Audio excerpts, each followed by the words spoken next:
How to go low contact with a toxic family member or other person, step by step. So many of us reach a point when we realize we have to put some distance between us and someone else who is hurting us. Low contact is a good alternative to no contact for anyone who feels the need to withdraw from spending a lot of time around a person they feel is narcissistic, toxic, or is generally hurting them. No contact is obviously never interacting with a person again, and each person needs to make their own decision about what is best for them. Low contact can be another choice when a person feels that they don't want to cut someone out of their life completely.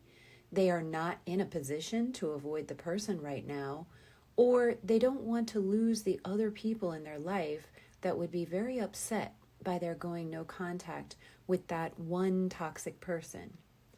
But it can be tricky. I've been able to do it successfully for a few years now, so I'd like to share some of the techniques I learned. Hopefully they can help you go through the process if low contact is just what you need. The first step is to make sure you have everything clear in your own mind that this is what you need and want. You need to make sure that going low contact is the best choice for you at this time. Only you know your situation. Other people are going to have their opinions, so making a firm decision will help you stand up to people that will inevitably tell you you're doing something wrong. Only you are inside this relationship, and only you can make the decision. If you're deciding on the spur of the moment or based purely on emotion, it won't work. If you know that you have considered all the possibilities and you are ready, then you can start going low contact. After making your decision, set up a general idea of what you want low contact to be. This should be a time frame. If you're looking for more space from a family member, for instance, decide how often you are willing to see them. You may choose to see them a few times a year or just once a year. Plan what is feasible for you and what you think would not be too overwhelming. If, for example, at the moment they call and text you daily and expect to see you more than once a week, you will need to decide what the new plan is. In this example, maybe you would prefer to see them only once a month. Then you will need to carry out your plan. Sometimes slowly lengthening the time between visits works, and you won't have to say anything. You can slowly arrange to spend less time together and with more time in between each visit. You don't have to give a specific reason. You can just say you can't make it when they want to get together or that you are busy. This plan works best if you keep your explanations short and truthful. But often the person will notice the change and not be very happy. Then you will need to go to the next step. Now is the time to put down a firm boundary. You can think about exactly what you want and how to say it. Practice it a few times and anticipate what they will probably say. Here is a continuation of the previous example. Mom, I know we've been doing so much together for so long now, but I really need to focus on my family, work, etc. You decide which one is best. And I don't have as much time to spend with you as I used to. I still want to get together with you, but I can only do it about once a month or so. I know you'll understand, and we can make plans for... Then name a date about a month from now. Remember that this is not a negotiation. A toxic person will try everything to get you to back down, but you've already made up your mind. One important thing to remember is that when you are stating your boundary, you need to say it with conviction and firmness. If you say it in a scared or weak way, they will interpret it as you don't really mean what you say. This is why you should practice. It takes a lot of practice to get it just right. Firm but kind. determined but not angry. And of course, you will probably be very nervous and may even be going through an emotional flashback when you have to put your boundary down. That's why practice will get you through the real encounter. It's probably best if you do this over the phone or in person, not by text message. If you're on the phone and the person wants to argue, you have the right to end the conversation.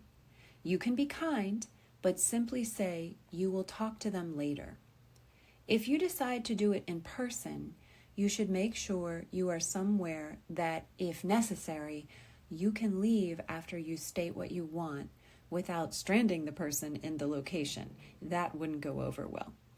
This way you can both show that you mean what you say and stop them from getting you to back down.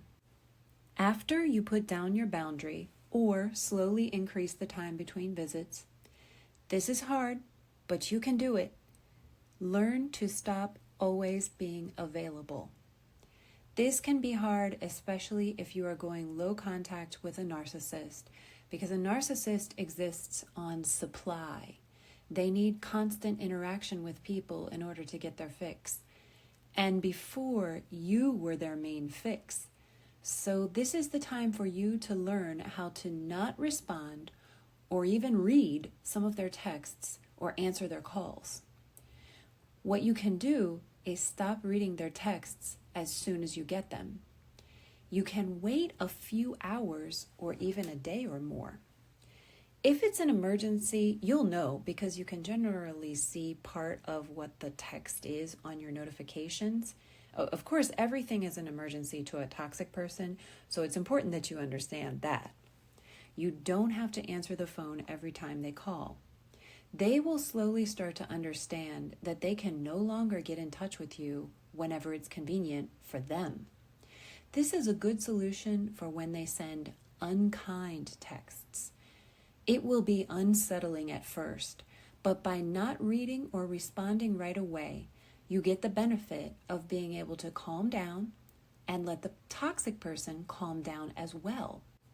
Often, you won't even need to respond to some of the confrontational messages, and toxic people usually don't mention it once the moment has passed. If they stop by your house, you might want to not invite them in and state that now is not a good time, but you look forward to seeing them on your next visit together. Make sure they know you are very busy and cannot talk with them right now. Again, kind but firm. Set time limits. When you do get together with the person, try to set a clear time limit. If you go out to eat together, for example, make sure you have something planned for afterwards so that you need to be finished by a certain time or a time when you need to be home. Stick to the time.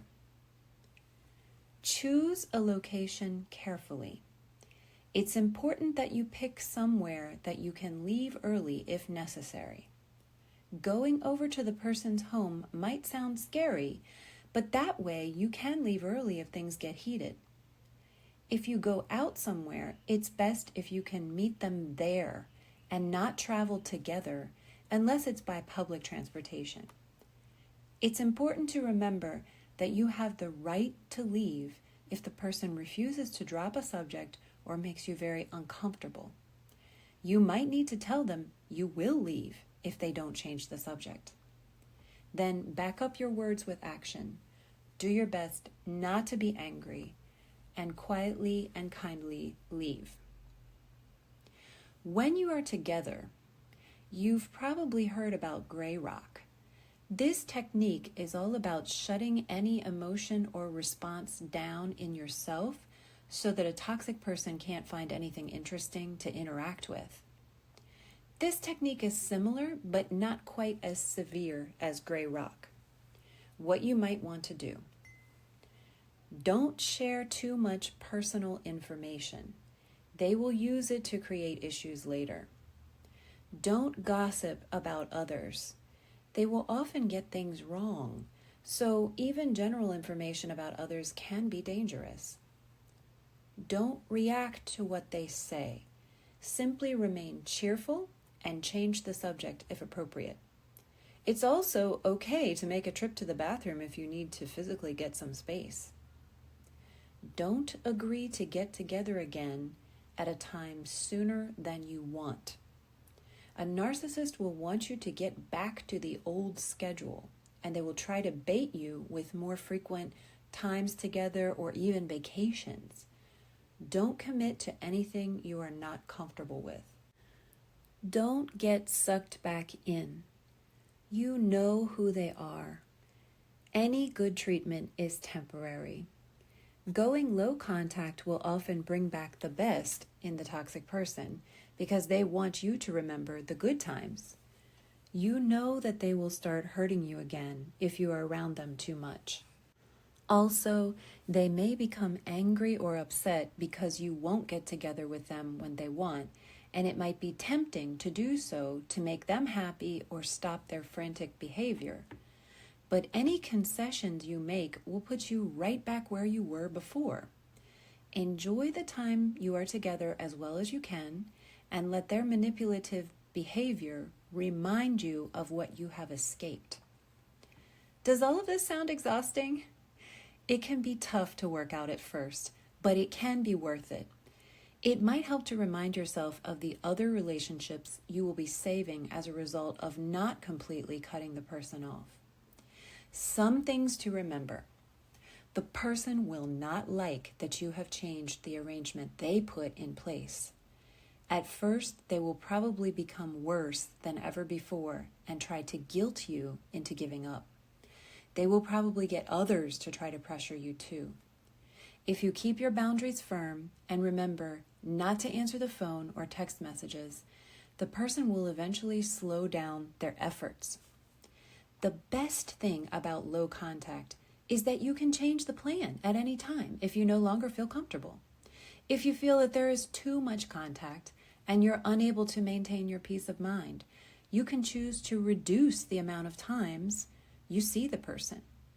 And if things are going very well, you could see them a little more. If you find that any level of contact is not working out, you can choose to completely go no contact.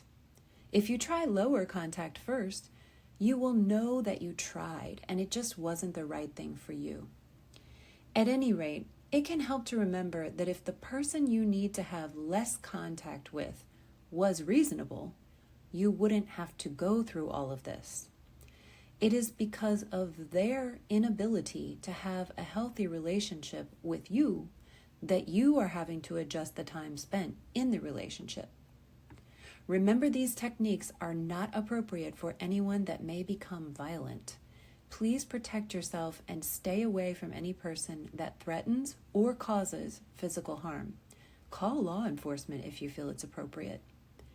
If you benefited from this video, please feel free to like it and subscribe. And if you need more help with any of the many things involved in moving on from toxic relationships, please see my website in the video description below. One-on-one coaching is available.